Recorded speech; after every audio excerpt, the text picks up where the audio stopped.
Hello, मैं Aryan Shukla business adviser YouTube channel business adviser 009 पर आपका स्वागत करता हूं। आज हम बात करेंगे जारी रखना। आज हम बात करेंगे जारी रखना, कंटिन्यू रखना। ये क्या होता है और आज हम इस पर क्यों बात करना चाहते हैं। ये वो पहली समस्या है जो एक फ्रेशर को बिजनेस स्टार्ट करने के बाद में सामना करना पड़ता है और लाइफ टाइम सामना करना पड़ता रहता है। या फिर यह उन बिजनेसों के सामने आने वाली प्रथम समस्या है कि जारी रखना। जारी रखना किसको जारी रखना है? जो स्टार्ट किया है, जो स्टार्ट किया है उसको जारी रखना। जो आपने स्टार्ट किया है या जो चल रहा है उसको जारी रखना। अब जो स्टार्ट किया है उसको जारी रखने में सारे कर्म धर्म हो जाते हैं। जो चल रहा है उसको जारी रखने में सारे कर्म धर्म हो जाते हैं। क्यों हो जाते हैं? क्यों हो जाते हैं? क्योंकि समस्या तब नहीं आती है जब हमने कोई कार्य स्टार्ट ही नहीं किया। काहे की समस्या? जब हमारा कोई कार्य चल ही नहीं रहा है तो काहे की समस्या? समस्या तो तभी आना स्टार्ट होती है जब हम कोई कार्य स्टार्ट करते हैं या हमारा कोई कार्य चल रहा है। कोई कार्य चल रहा है तो इसी को जारी रखना, इसी को जारी रखना में ही सारे कर्म धर्म हो जाते हैं। अर्थात जो कुछ भी होना करना है वो सब हो जाता है। चाहे आप कोई छोटा प्रयास स्टार्ट करें या कोई बड़ा प्रयास स्टार्ट करें, बड़े प्रयास में तो और भी ज़्यादा सब कर्म धर्म हो जाएंगे और छोटे प्रयास में भी सारे कर्म धर्मों का एहसास हो जाएगा। कैसे? आइए हम इसको स्पष्ट करते हैं।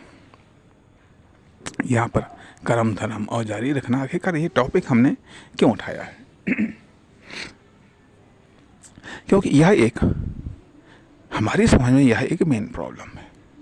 यह एक मेन प्रॉब्लम है कि यदि आपने स्टार्ट किया है या आप कोई कार्य कर रहे हैं, अब यहाँ पर कार्य की तो हम बात ही नहीं करते हैं, बल्कि ये कहेगा हम बिजनेस की बात करते हैं। यदि आपने कोई व्यावसायिक कार्य स्टार्ट किया है या कोई बिजनेस आपने स्टार्ट किया है, तो अब आपका दायित्व यह है, अब आपकी चाहत यह है कि यह बिजनेस चले, यह बिजनेस चले और चलता रहे, यह बिजनेस चले और चलता रहे। अब जहाँ पर ये चलना शुरू हुआ, जहाँ पर इसमें मूवमेंट होना शुरू हुआ, या आपकी तरफ से जहाँ पर ये स्टार्ट किया गया, वहाँ से ही समस्याएं आनी शुरू हो जाती हैं, वहाँ से ही प्रॉब्लम्स आनी शुरू हो जाती हैं।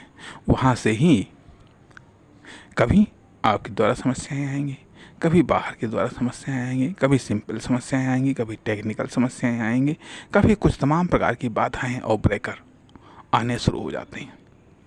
तमाम प्रकार की बाधाएं और ब्रेकर आने शुरू हो जाते हैं और यहाँ तक होता है यह कभी कभी कि केवल कुछ दूरी तक ही आप जा पाते हैं, वहाँ से फिर आप वापस करना आपकी मजबूरी बन जाती है। इस कारण से समस्याएं तभी आना शुरू होती हैं कि जब आप इसको जारी रखते हैं और जारी रखने में ही तमाम प्रकार की समस्याएं आती हैं। इसीलिए आज इस टॉपिक को हमने चुना है ताकि इस पर कुछ हम विस्तार से प्रकाश डाल सकें। क्योंकि अगर हम जारी नहीं रख पाते हैं, यदि हम जारी नहीं रख पाते हैं तो फिर हमारे लिए बड़ी समस्या आती है कि हमारा दिमाग भी फेल होता है, हमारा दिल भी टूटता है, हमारा साहस और हिम्मत भी बिखरती है और हम खुद भटकने लगते हैं, हमारा कार्य भटकने लगता है या हमारी फर्म, दुकान, कंपनी भी भटकने लगती है। मान लिया यदि हमने बिजनेस शुरू किया, बिजनेस हमने स्टार्ट किया, ये हमारा बिजनेस चल रहा है, तो स्वाभाविक बात है ये कब चलेगा? जब इसको कार्य मिलेगा। कब चलेगा? जब इसको कार्य मिलेगा। या कब चलेगा? जब इसकी सेल्स होंगी। कब चलेगा? जब इसमें प्रॉफिट होगा। अब इसी चीज़ को चलाना, इसी चीज़ को जारी रखना, जारी रखने के लिए हमें न जाने क्या क्या करना पड़ता है। कहने का अर्थ है कि कुछ हमने तामझाम बनाया, कुछ हमने व्यवस्थाएं की और उसके आधार पर हमने कोई बिजनेस स्टार्ट कर दिया। कोई बिजनेस स्टार्ट कर दिया, अब वहाँ से अब समस्याएं आनी शुरू हो जाती हैं।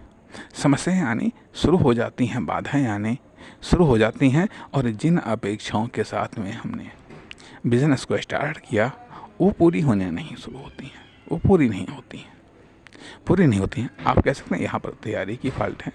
ये बात सही है, ये बात सही है कि आखिरकार अब वो कौन कौन से फैक्टर हैं जिनसे हमको चलाने में दिक्कत कम होती, जारी रखने में दिक्कत कम होती है। अर्थात वो कौन कौन सी बातें हैं कि जिनके कारण हमको जारी रखने में बहुत बड़ी प्रॉब्लम्स का सामना करना पड़ता है और हम अधिक समय तक जारी नहीं रख सकते हैं, या हम अधिक समय तक जारी नहीं रख पा रहे हैं। ऐसे वो कौन कौन से कारण होते हैं, ऐसे कौन कौन से कारण होते हैं। पहली बात तो आती है कि एक अविकसित आइडिया को बिजनेस के रूप में जारी रखने में तमाम प्रकार की दिक्कतें आएंगी, इंटरनली भी और एक्सटर्नली भी। एक जो विकसित आइडिया जब एक्शन या बिजनेस का रूप ले लेता है तो स्वाभाविक बात है कि उसको जारी रखने में, उसको कंटिन्यू रखने में कम समस्याएं आती हैं। या वो आइडिया या वो बिजनेस जिसमें प्रतिरोधी क्षमता अधिक है, ऐसे बिजनेस को जारी रखने में, ऐसे बिजनेस को कंटिन्यू रखने में कम समस्याएं आती हैं, कम बाधाएं आती हैं। बल्कि ये कह लीजिएगा जब उसके अंदर प्रतिरोधी क्षमता होती है तो बाहर की समस्याओं का वो अधिक बेहतर तरीके से सामना कर सकता है।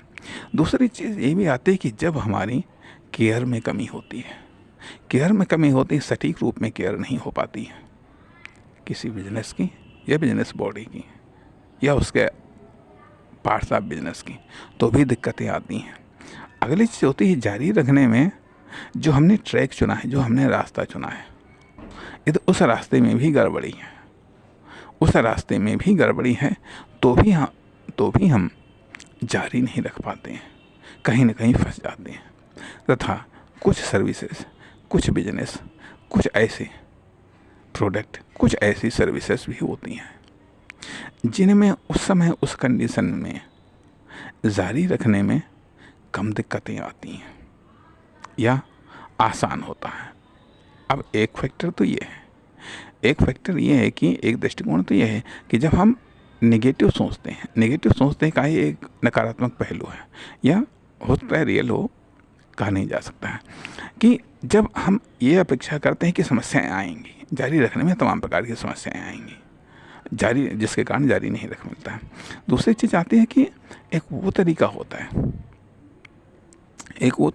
है कि जिसमें जारी रखने में एक स्पीड बनती है, एक फ्लो बनता है, जारी रखना और आसान हो जाता है। ऐसे कौन कौन से फैक्टर हैं जिनके कारण किसी भी बिजनेस को या किसी भी व्यावसायिक कार्य को जारी रखने में दिक्कतें नहीं आती हैं। अब जो अर्थात ये एक स्पीड पर निर्भर करता, हम ये कह सकते हैं कि जैसे एक सुरक्षित स्पीड होती है, सुरक्षित स्पीड में आप सफ़र तय करेंगे, निश्चित तौर पर समस्याएं आएंगी, लेकिन उनका लेवल कुछ दूसरा होगा, अपेक्षाकृत सफ़र आसान रहेगा और आप अधिक समय तक उसको जारी रख पाएंगे। दूसरी चीज़ होती है कि रिस्की स्पीड में सफ़र करना है, वहाँ पर समस्याएं अधिक आ सकती हैं।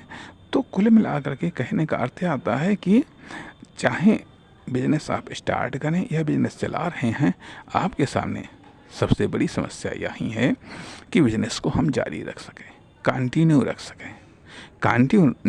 सकते हैं। अब यहाँ पर दो रूपों में एक जो वर्तमान जो लेवल है, चाहे इनकम का हो, चाहे सेल्स का हो, चाहे प्रोडक्शन का हो, चाहे डिस्ट्रीब्यूशन का हो, जो भी है, ये जो लेवल है, ये जो मात्रा है, ये जारी रख सकें।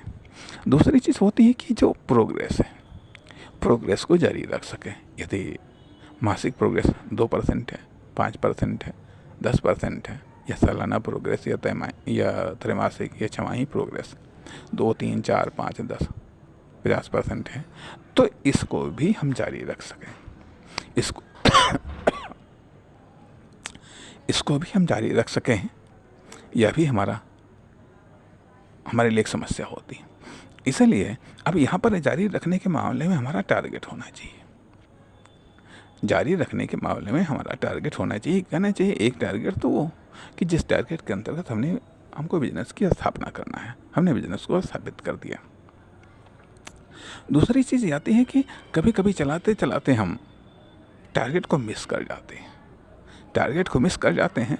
अब हमको ये लगता है कि हम कोई टारगेट ही नहीं, बस आया, जिसे दुकान के संदर्भ में आया, दुकान को खोला और जो समय खोलने का खोले रहे, ठीक है, जो बिका ठीक है, बाकी सब राम भरोसे या प्रोडक्शन हो रहा, सेल्स हो रहा, जो कुछ चल रहा है सब राम भरोसे कहने का अर्थ ये बनता है कि चलते चलते टारगेट मिस हो जाता है और वो एक आदत, एक रूटीन का हिस्सा बन जाता है, आदत या रूटीन का हिस्सा बन जाता है, और उसमें सब लगभग धीरे धीरे एक तरीके से सब सेटिंग से ऐसी हो जाती है। वही कस्टमर, वही तरीका, वही माल बेचना, वही माल प्रोडक्शन करना, वही सब डिस्ट्रीब्यूशन करना, वही सब एरिया, बिल्कुल एकदम ये रूटीन बन जाता है, चलता रहता है, प्रोग्रेस भी होती रहती है, नहीं भी प्रोग्रेस होती है। समस्याएं तब आनी शुरू हो जाती हैं जब कोई विशेष समस्याएं आती हैं, जब विशेष कोई प्रॉब्लम्स आती हैं, जब विशेष कोई शॉर्टेज या क्राइसिस आती है, तब समस्या आती हैं। लेकिन वहाँ पर कोई टारगेट नहीं, कुछ नहीं।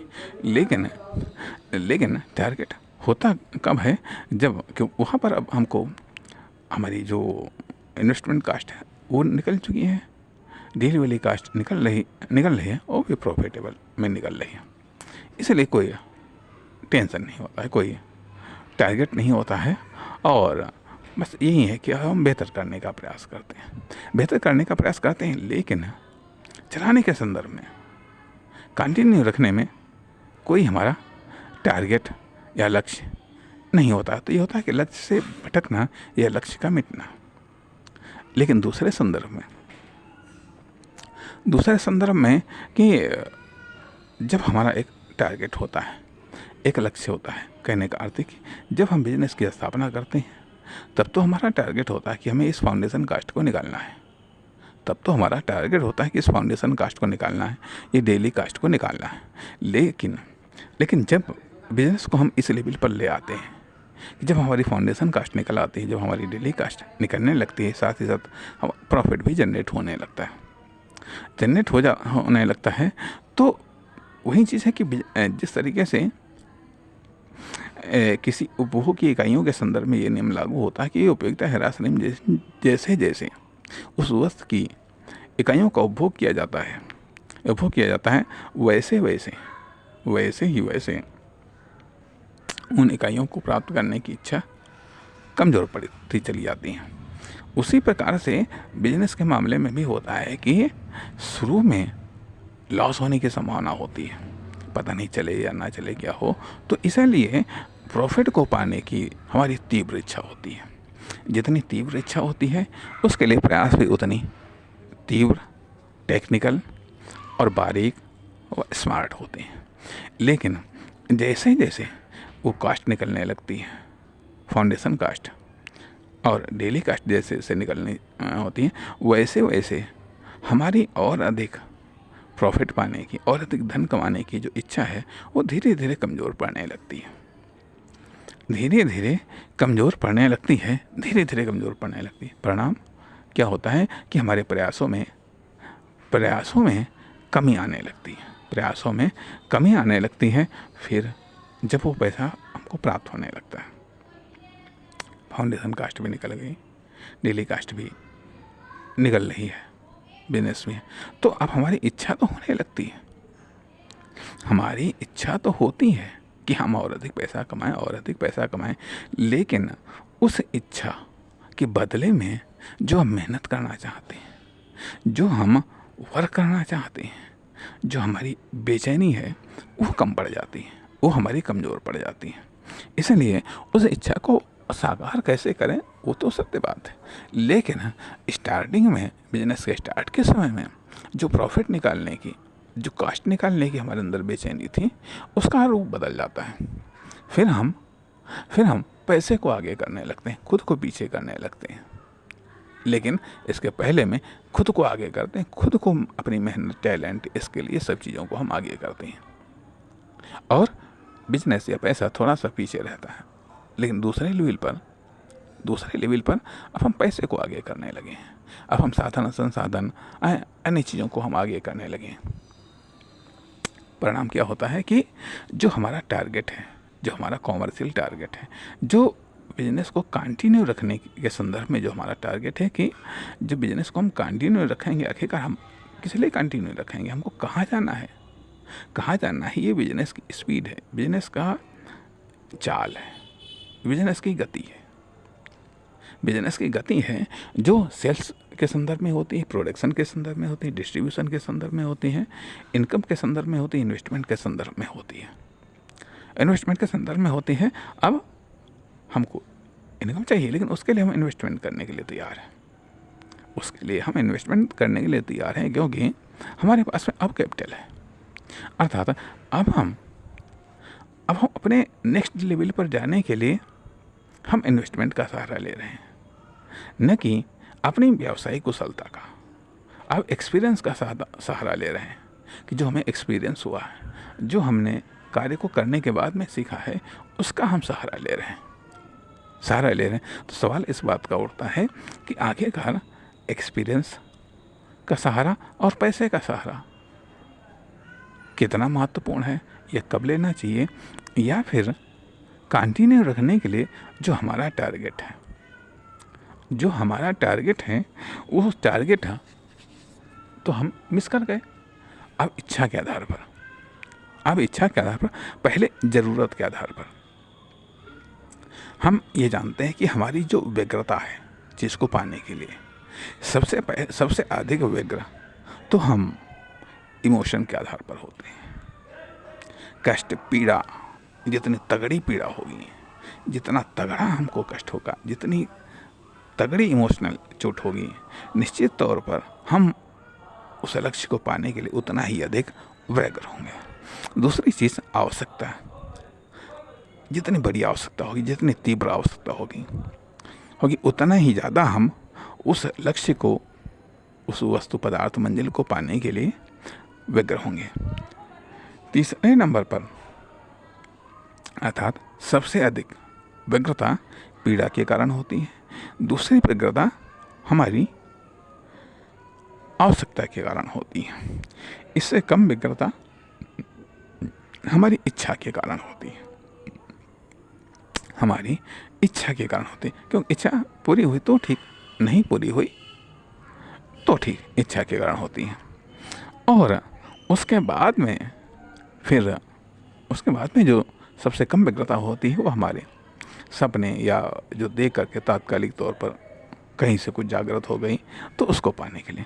तो कहने का अर्थ यह बनता है कि अब यहाँ पर हमारी जो इच्छा है, पहले तो पीड़ा थी, कष्ट थी कि ये हमारा लॉस चला जाएगा, ये हमको नुकसान हो जाएगा, इसलिए व्यग्र हुए। दूसरी बात है कि व्यग्र हुए, प्रयास किया तो जब हमारी वो फाउंडेशन कास्ट निकलने लगी, अब हमारे पास में आवश्यकता है डेली कास्ट निकालने के लिए। जब डेली कास्ट निकलने लगी तो हमारी आवश्यकता पूरी हो गई। उसके बाद में अब हमारी इच्छा क्या है, प्रॉफिट पाने की। अब हमारी प्रॉफिट कमाने की इच्छा है, ये इच्छा है, न तो ये उतनी व्यग्रता है, न ही वो आवश्यकता है, लेकिन इच्छा के लिए हम प्रयास करना शुरू करते हैं। जब इच्छा के लिए प्रयास करना शुरू करते हैं, तब जब इच्छा हमारी पूरी होने लगती है, तब हमारे सपने जन्म होते हैं कि अब हमको कहाँ जाना चाहिए, अब हमको इस बिजनेस को कहाँ ले जाना चाहिए। अब क्योंकि खुद तो आराम तलब हो गए, क्योंकि अब हमारा जीवन अब उतना कष्टकारक नहीं रह गया, और सपने हैं, सपनों के लिए प्रयास करना चाहिए। सपनों के लिए प्रयास करना चाहिए, लेकिन सपने बिखरते नहीं पूरे होते हैं तो कोई बात नहीं, क्योंकि सपनों के नुकसान से कोई बड़ा नुकसान नहीं हुआ माना जाता है। क्योंकि ना ही सपनों के लिए आदमी इतना अधिक व्यग्र होता है उनको पूरा करने के लिए, क्योंकि सबसे अधिक व्यग्र उन चीज़ों के लिए होता है जिनसे वो तकलीफ पा रहा है, जिनसे वो परेशान हो रहा है, जिनसे वो बड़ी गंभीर या गहरी जिसने चोट पर दिल दिमाग पर पाई है, दिल दिमाग पर पाई है। इसलिए कंटिन्यू रखना सवाल इस बात का उठता है कि आखिरकार आप हैं किस मूड पर। पीड़ा वाले मूड पर हैं, आवश्यकता वाले मूड पर हैं, इच्छा वाले मूड पर हैं, या सपने वाले मूड पर हैं। और इन चारों ही कंडीशनों में जारी रखना अपने आप में मुश्किल है, जारी रखना अपने आप में मुश्किल है, जारी रखना अपने आप में कठिन है, टिपिकल है, जटिल है। यही कारण होता है कि चाहे स्टार्टअप फंसते हों या कोई भी बिजनेस अपनी लाइफ के दौरान फंसता है। ठीक है, यदि ढलान मिल गया, अनुकूल परिस्थितियाँ मिल गई तो वो परिणाम फ्लाई करता है, रन करता है, चलता है। क्योंकि बाहरी जो एक्सटर्नल परिस्थितियाँ हैं ये बदलती रहती हैं। इसको हम कह सकते हैं कॉमर्शियल वेदर चेंज होता रहता है। कभी ये सूट करता है, कभी नहीं सूट करता है, कभी सूट नहीं करता। इसलिए इन सब अनिश्चितताओं में कभी कभी बिजनेसमैन भाग्यवादी हो जाता है। जब भाग्यवादी हो जाता है तो फिर व्यावसायिक नॉलेज, टेक्निक और इन सब चीज़ों के प्रति वो लापरवाह हो जाता है या अपेक्षापूर्ण हो जाता है। इस कारण से जब कोई लक्ष्य नहीं, ना सेल्स का लक्ष्य है, ना प्रोडक्शन का लक्ष्य है, ना डिस्ट्रीब्यूशन का लक्ष्य है, ना इनकम का लक्ष्य है, तो वहाँ पर तो कोई बात ही नहीं, वहाँ पर तो कोई बिल्कुल बात नहीं है। फिर तो इन सब चीज़ों का कोई मायने नहीं रखता है कि जो हो रहा है ठीक हो रहा है, क्या करने को। लेकिन अर्थात जीवन को जी रहे हैं, जब कहीं कुछ जाना ही नहीं है तो चाहे ऑटो निकले, बस निकले, हवाई जहाज निकले, क्या करने को। समस्याएं तो तब आती हैं जब आप कहीं जाने के लिए व्यग्र होते हैं, जब आप कहीं जाना चाहते हैं, तभी तो आप साधनों की व्यवस्था करेंगे। तो जब आप जारी रखना चाहते हैं